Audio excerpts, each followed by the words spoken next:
Super শপে বন্ধ হলেও স্থানীয় বাজারগুলোতে দেদারসে চলছে পলিথিন ব্যাগের ব্যবহার। পলিথিন ব্যাগ বন্ধ নিয়ে ক্রেতা বিক্রেতাদের মধ্যেও আছে মিশ্র প্রতিক্রিয়া।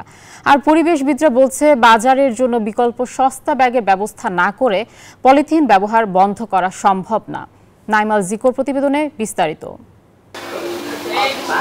1 অক্টোবর থেকে রাজধানী সহ দেশের সুপার শপগুলোতে পলিথিন ব্যাগ ব্যবহার বন্ধে অভিযান শুরু করে বন ও পরিবেশ মন্ত্রণালয়।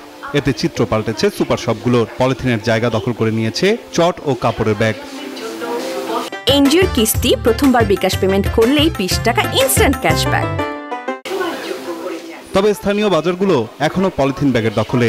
নিত্য খাদ্যপণ্য বিক্রিতে যেমন ব্যবহার হচ্ছে এসব পলিথিন, তেমনি ময়লা ফেলতেও এর ব্যবহার করা হচ্ছে। বিক্রেতারা বলছেন পলিথিন ব্যাগের ব্যবহার বন্ধ তারাও চান। সবাই তো কিনতে চায় না, টাকা থাকে না, এই জন্য কিনতে চায় না। পলিথিন ছাড়া আমাদের কাছে সবজিরা নিচ্ছে না। পলিথিন ব্যাগে বাদ হোক, সেটা আমরা তার পক্ষ। আমরা তো ব্যবহার না করলে আমাদের আরো টাকা বাঁচে। মনে করেন আমার 300-400 টাকার দৈনিক পলি লাগে।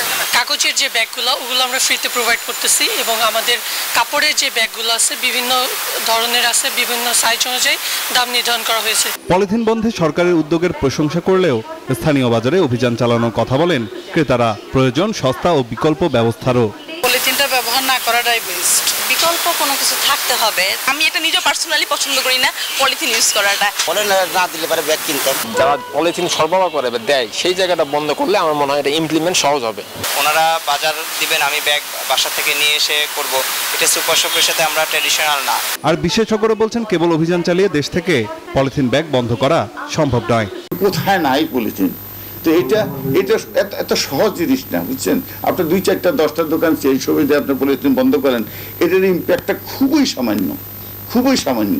লার্জ স্কেলে করতে গেলে আমাদেরকে বায়োডিগ্রেডেবল পলিথিন বের করতে হবে।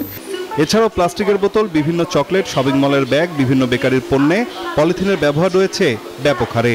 তাই শুধু ব্যাগ নয়, এসব পণ্য বিক্রির ক্ষেত্রেও পলিথিন ব্যবহার নিষিদ্ধ করার পরামর্শ বিশেষজ্ঞদের।